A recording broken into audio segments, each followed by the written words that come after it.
Good morning students. Yes students, अब तक हम जो 3 वीडियो हैं वो आपके लिए बना चुके हैं। ये नेक्स्ट वीडियो आपके लिए लेके आए हैं। अब इस वीडियो में आप जानेंगे डेसिमल एक्सपेंशन के बारे में। जो डेसिमल एक्सपेंशन है वो किस किस प्रकार की होती है, ठीक है ना। मैं आप देखिए, आप जब पहली वीडियो मैंने आपके लिए बनाई थी तो उसमें मैं कुछ एक टर्म्स का इस्तेमाल कर रहा था। वो थी terminating, non terminating, repeating and last one is non repeating. तो इन टर्म्स का मतलब क्या है, तो ये जो है वो आज हम जानेंगे। सो स्टूडेंट, डेसिमल एक्सपेंशन के बारे में इस वीडियो में हम क्या करेंगे, जानेंगे डेसिमल एक्सपेंशन। यस देखिए स्टूडेंट्स, डेसिमल एक्सपेंशन सबसे पहले हम बात करते हैं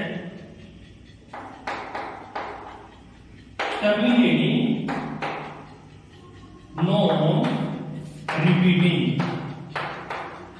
टर्मिनेटिंग, नॉन रिपीटिंग। देखिए नाम से ही पता चल रहा है, टर्मिनेटिंग मींस जो वैल्यू है वो टर्मिनेट हो जाएगी, किसी भी फाइनाइट वैल्यू पर आकर क्या हो जाएगी, रुक जाएगी, वो होता है terminating. Non repeating, non repeating से आप हमेशा एक बात याद रखें कि जो डिजिट्स हैं वो रिपीट नहीं होंगी। अगर डिजिट्स रिपीट ना हो तो हम क्या बोलते हैं, नॉन रिपीटिंग बोलते हैं। एक एग्जांपल मैं आपके लिए बताता हूं। इसमें मैंने लिखा 5.239।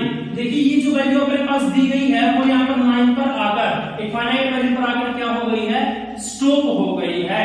अगर ये किसी भी फाइनाइट वैल्यू पर आकर स्टॉप हो गई है so it is terminating.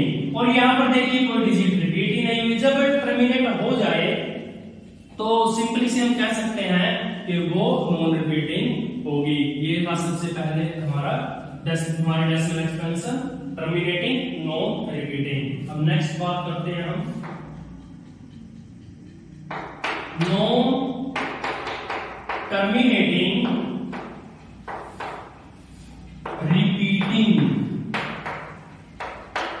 Next decimal expansion है students non terminating, repeating decimal expansion. अब देखिए टर्मिनेटिंग मैंने आपको बताया था जो टर्मिनेट हो जाए, नॉन टर्मिनेटिंग मींस जो टर्मिनेट नहीं होगी, वो वैल्यू चलती ही जाएगी। लेकिन यहाँ पर देखिए क्या आ गया है, अब की बार रिपीटिंग आ गया है। रिपीटिंग मतलब कोई भी जो डिजिट है वो क्या होगी, रिपीट होगी। एक एग्जांपल देते हैं अभी आपको, वो देखिए 3.25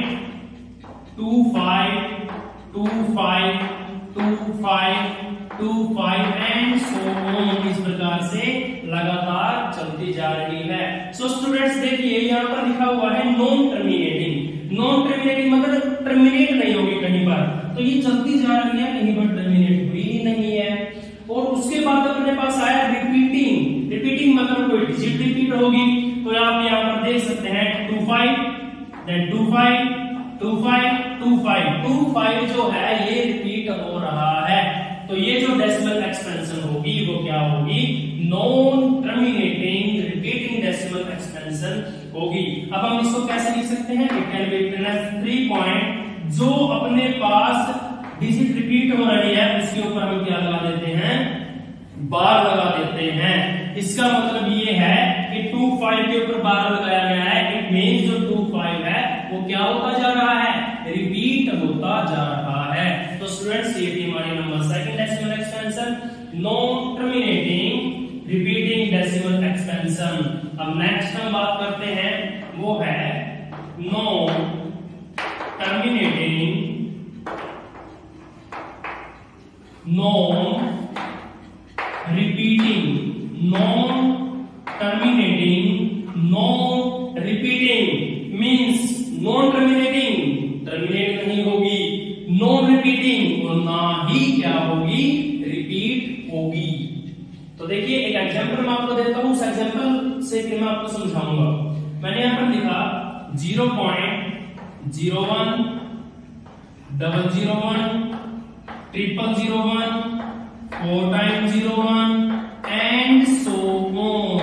देखिए अब हम क्या करते हैं, हमारी टर्म को क्लियर करेंगे। क्या है ये, non terminating. Non terminating means terminate नहीं होनी चाहिए। चाहिए, तो ये लगातार चलती जा रही है, तो टर्मिनेट नहीं हुई है। Next non repeating, non repeating मतलब डिजिट रिपीट नहीं होगी। अब देखिए कई बार जो स्टूडेंट्स हम पजल हो जाते हैं कि सर डिजिट रिपीट का मतलब होता क्या है, तो मैं डिजिट रिपीट का मतलब ये बता देता हूँ, एक सीक्वेंस बन जाना। जैसे कि मैंने आपको यहाँ पर बताया था रिपीटिंग में 2 5 2 5 2 5, ऐसे ये जो सीक्वेंस है वो बन गया था। तो अब यहाँ पर देखिए क्या वो बना, 1 से पहले 1 0, अब 1 से पहले 2 0 आ गई, अब 1 से पहले 3 0 आ गई, अब 1 से पहले 4 0 आएगी। तो ये सीक्वेंस कहां बन रहा है, देखिए 0 1, फिर से 0 1 आता, फिर से 0 1 आता, फिर से 0 1 आता और चलता जाता, तो हम उसको रिपीटिंग बोल सकते थे। अब यहाँ पर एक सीक्वेंस रिपीट हुआ ही नहीं है, तो ये जो डेसिमल एक्सपेंशन है उसको बोला जाएगा non terminating non repeating decimal expansion, जो कि किनकी होती है, इर्रेशनल नंबर्स की होती है। इर्रेशनल नंबर्स जो है उनकी डेसिमल एक्सपेंशन क्या होती है, नॉन टर्मिनेटिंग नॉन रिपीटिंग होती है, और जो बाकी जो हमारे पास बच गए हैं उनकी वो क्या होते हैं, रैशनल, क्या होते हैं, रैशनल होते हैं। ये जो रैशनल नंबर्स है it has terminating non repeating decimal expansion, also known terminating repeating decimal expansion.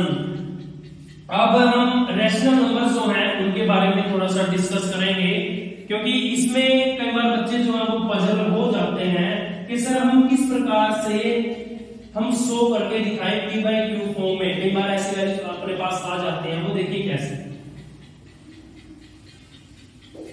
यहां पर दिखा मैंने टर्मिनेटिंग नॉन रिपीटिंग, एक एग्जांपल देता हूं, जैसे मैंने लिखा 3.25, ये लिख दिया मैंने यहाँ पर, ये टर्मिनेट हो गया है, तो इसको मैं क्या लिख सकता हूँ, 325 बाय में 2 डिजिट के बाद डेसिमल आया तो 100 आ जाएगा। देखो P by Q फॉर्म यहाँ पर इसे बन गई है।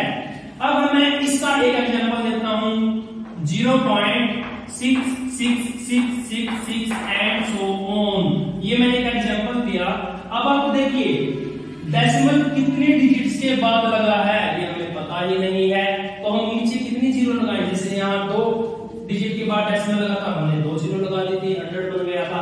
इसको किस प्रकार से हम P by Q फॉर्म में लेकर आ सकते हैं।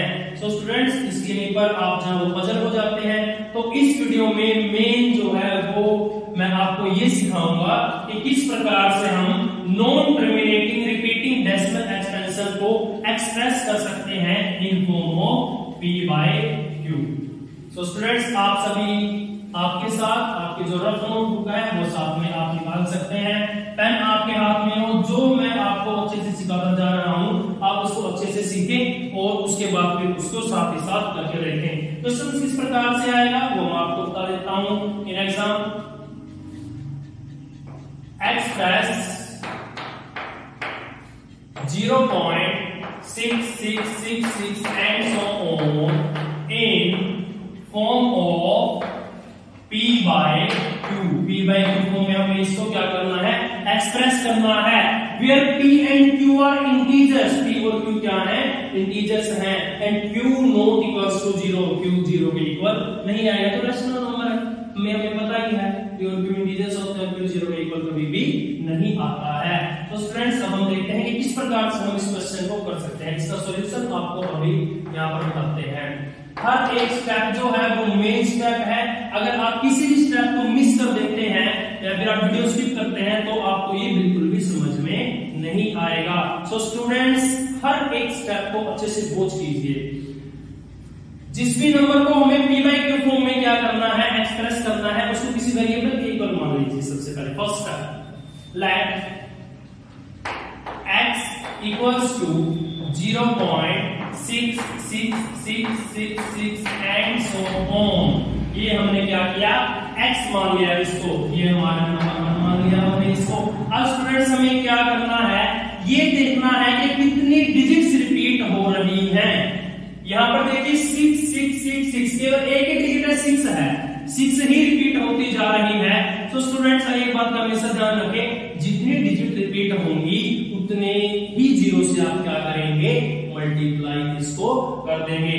मींस एक डिजिट जो है वो रिपीट हो रही है तो 10 से मल्टीप्लाई कर दीजिए, 2 डिजिट रिपीट हो रही है तो 100 से मल्टीप्लाई कर दीजिए, 3 डिजिट रिपीट हो रही है तो 1000 से मल्टीप्लाई कर दीजिए। तो स्टूडेंट्स आप यहाँ पर देख सकते हैं एक ही डिजिट यहाँ पर रिपीट हो रही है, तो हम क्या करेंगे, इसकी multiply both sides, both left and right side we have to multiply by 10। So we can write multiply both sides by 10 we get, or we have, ये भी लिख सकते हैं, दोनों साइड 10 से हम मल्टीप्लाई कर दीजिए।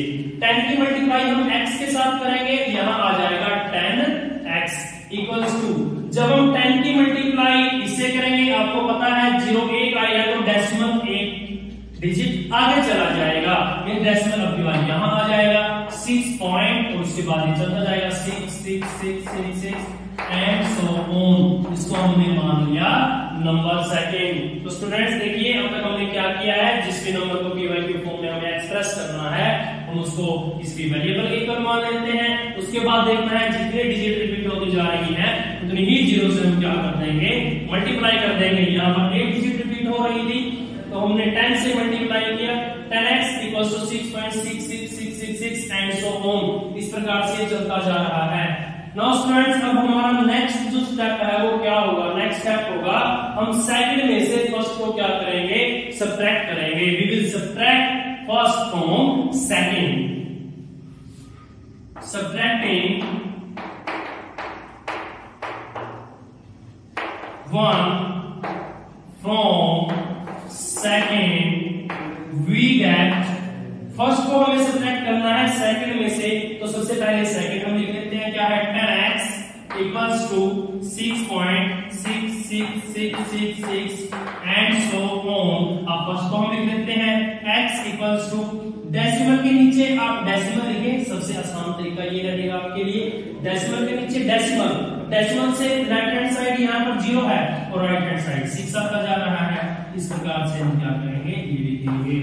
अब ये पॉजिटिव वैल्यू है, माइनस करेंगे नेगेटिव हो जाएगी, पॉजिटिव वैल्यू है सब्ट्रैक्ट करेंगे नेगेटिव हो जाएगी। अब देखिए 10x माइनस x, 10x में से यहाँ x 1 है, 10 में से 1 को घटाएंगे, 9x यहाँ पर अपने पास रिमेनिंग होगा। नेक्स्ट राइट हैंड साइड में देखिए डेसिमल के बाद जो वैल्यू है वो सारी सेम है, सारे डिजिट सेम है, तो इसमें से ये वाला पार्ट माइनस करेंगे तो 0 हो जाएगा, केवल 6 में से 0 सब्ट्रैक्ट करेंगे तो क्या आएगा अपने पास 6 आएगा।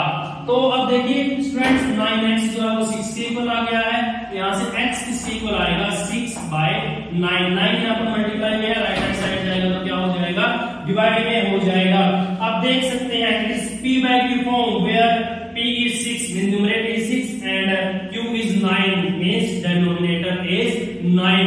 तो देखिए स्टूडेंट्स इस प्रकार से हम क्या करते हैं, जो non terminating repeating decimal extension है उसको हम एक्सप्रेस करते हैं p by q फॉर्म में। तो लास्ट में हम लिखेंगे this is required p by q form, क्योंकि हमें बताना पड़ेगा कि ये p by q फॉर्म हमारी आ चुकी है। इस प्रकार से हम क्या करते हैं, इनको एक्सप्रेस करते हैं। यस स्टूडेंट्स एक और आपके लिए एग्जांपल लेके आता हूं मैं, कई बार बच्चे कुछ क्वेश्चंस में थोड़ा पजल हो जाते हैं, वो क्वेश्चन क्या है वो देखिए आप एक बार। यहाँ पर मैं जो क्वेश्चन है उसको चेंज कर रहा हूं, लेकिन स्टेप जो है हमारे वो सारे के सारे क्या रहेंगे, एज इट इज ही रहेंगे। अब देखिए मैं यहाँ पर लिख देता हूं एक्सप्रेस 0.21 बार, 0.21 बार। अब स्टूडेंट ध्यान से देखना, मैंने 2 के ऊपर बार नहीं लगाया है, केवल 1 के ऊपर ही बार लगाया है। अब स्टूडेंट्स अब देखो ध्यान से, केवल 1 के ऊपर बार लगाया है, मैंने बताया था जिस भी डिजिट के ऊपर बार लगेगा कि वही डिजिट क्या होगी, रिपीट होगी। तो मैंने बताया था हमारा सबसे पहले हम क्या करते हैं, जिस भी नंबर को हम इसके p by q फॉर्म में हम शो करना चाहते हैं इसको क्या मान देते हैं, इसी वेरिएबल के पर मान देते हैं। तो हम लिखेंगे लेट x इक्वल्स टू 0.21 बार। अब देखिए ध्यान से एक बार, x इक्वल्स टू 0.2, 1 के ऊपर बार है, जो 1 है वो क्या होता जाएगा, अब रिपीट होता जाएगा। तो हम इसको क्या मान लिया, 1 मान लिया। तो कई बार यहाँ पर जो बच्चे हैं वो पजल हो जाते हैं कि सर केवल एक ही डिजिट के ऊपर बार है तो हम क्या करें, इसको कैसे कर सकते हैं। तो तो इस प्रकार से हम इसको करेंगे। अब ध्यान से देखिएगा, एक डिजिट के ऊपर बार था तो मैंने बोला था 10 से मल्टीप्लाई करना है, 2 डिजिट के ऊपर बार है 100 से मल्टीप्लाई कर दो। अब यहाँ पर 1 के ऊपर ही बार है तो हम क्या करेंगे 10 से मल्टीप्लाई करेंगे। हम लिखेंगे यहाँ पर multiply by 10 on both sides. 10 से हम मल्टीप्लाई करते हैं दोनों साइड्स को, वी गेट, हमें क्या प्राप्त होगा जब हम 10 से मल्टीप्लाई करेंगे, वो देखिए ध्यान से आप। 10 की x के साथ मल्टीप्लाई की 10x आ गया। अब 10 की इससे मल्टीप्लाई करेंगे, डिजिट एक आगे चला जाएगा 2.1111 एंड सो ऑन, इस प्रकार से चलता जाएगा। तो स्टूडेंट्स आप देख सकते हैं ये जो वैल्यू है ये इस प्रकार से हमारे पास आ चुकी है। सो स्टूडेंट्स अब हम क्या करेंगे, वही सेम स्टेप है, सेकंड डिवीजन किसको घटाएंगे, फर्स्ट को घटाएंगे। तो अब देखो घटाते हैं इसको, subtracting 1 from 2 we get, second में से फर्स्ट को सब्ट्रैक्ट करना है। सेकंड में लिखते हैं पहले 10x equals to 2.1111 and so on. और सेकंड जो है वो हमारे फर्स्ट जो है वो लिखते हैं हम x equals to, डेसिमल के नीचे डेसिमल लिखा, लेफ्ट हैंड साइड 0 है, राइट हैंड साइड क्या है 2 1 1 1 1 एंड सो ऑन। इस प्रकार से ये हमारे पास दिया गया है। अब देखिए सब्ट्रैक्ट कर रहे हैं तो क्या हो जाएगा, माइनस का साइन इसके साथ आ जाएगा, सब्ट्रैक्ट कर रहे हैं माइनस का साइन इसके साथ आ जाएगा। 10x minus x same 9x equals to, देखिए डिजिट के नीचे मैंने डिजिट क्यों लिखी है, क्योंकि सब्ट्रैक्ट करने में आसानी रहती है। 1 में से 1 सब्ट्रैक्ट किया 0 हो गया, 1 में से 1 सब्ट्रैक्ट किया 0 हो गया, 1 में से 1 सब्ट्रैक्ट किया 0 हो गया, 1 में से 1 सब्ट्रैक्ट किया 0 हो गया। अब यहाँ पर क्या बचता है, 1 बच गया, क्या बचा यहाँ पर 1 बचा है, ठीक है ना। तो अब किस प्रकार से इसको घटाया जाएगा, देखिए ध्यान से, तो सिंपल स्टेप है। यहाँ पर जो है वो वैल्यू 0 बच गई है, यहाँ बच गया 2.1 और यहाँ बच गया 0.2। अब हम क्या करते हैं 2.1 में से 0.2 को क्या करते हैं सब्ट्रैक्ट करते हैं। तो इसमें से जब हम इसको सब्ट्रैक्ट करेंगे तो 1 यहाँ पर चला जाएगा, 11 माइनस 2 9 और यहाँ पर क्या बच गया 1 बच गया। इस प्रकार से आप देख सकते हैं वैल्यू जो है वो हमारी क्या आई 1.9 आई। अगर आप ये देखना चाहते हैं कि वैल्यू हमारी सही है या नहीं है तो आप इन दोनों को ऐड कर दीजिए, 9 + 2 11 कैरी 1 1 + 1 2, सेम वही वैल्यू आएगी। तो यहाँ पर क्या वैल्यू बच गई हमारी 1.9 जो है वो वैल्यू बच गई है। और x किसके इक्वल आएगा, 9 उस साइड जाएगा राइट हैंड साइड तो क्या हो जाएगा डिवाइड में चला जाएगा। अब देखिए यहाँ पर एक डिजिट के बाद डेसिमल है तो नीचे में एक जीरो लगा सकते हैं, 90/90। तो ये देखिए b वैल्यू फॉर्म जो है वो हमारे पास आ गई है, b यहाँ पर ये क्या है q है। तो स्टूडेंट्स इस प्रकार से आप non terminating repeating decimal expansion को b वैल्यू फॉर्म में लिख सकते हैं। जो non terminating repeating decimal expansion जो है वो नंबर्स क्या होते हैं, रेशनल नंबर्स होते हैं, उनको b वैल्यू फॉर्म में हम लिख सकते हैं। तो ये स्टूडेंट्स आज के लिए आपकी वीडियो थी। एक क्वेश्चन आप लोग से करने के लिए मैं दे रहा हूं, वो क्वेश्चन ये रहेगा आपके लिए, एक्सप्रेस 0.001 बार, यहाँ पर 001 3 डिजिट के ऊपर मैंने बार लगा दिया है, तो आप 1000 से मल्टीप्लाई करके इस को सोल्व करेंगे। Express 0.001 bar in form of p/q। So students I hope कि आपको अच्छे से समझ में आया होगा। ये क्वेश्चन आप आपके रफ नोटबुक पर करेंगे, जब आप छुट्टियों के बाद आएंगे तो आप स्कूल में ये जो क्वेश्चन है वो चेक करवाएंगे।